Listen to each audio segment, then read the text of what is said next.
Good morning mga ka-STP. Dito kami ngayon, inaayos namin yung airline ng blower. Ayan o. Inaktual namin para sigurado yung lagay. Ayan. Dito tayo, ayan. Pinortify namin para hindi siya mataas. Para paghakbang ng tao, hindi masyadong mahirap. Kaya pinortify namin yung airline namin papuntang Sphere 1.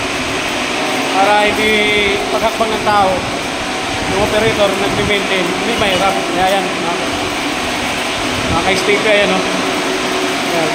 Ayan naman, yung mga gawa dyan ng mga bracket para sa airline. Ayan o, si Bayani. Bayani! Ayos lang? Inaayos namin yung para ito yung welder namin. Yung isa rin, Kaya mga ka-STP, huwag kalimutan mag-like and share and follow!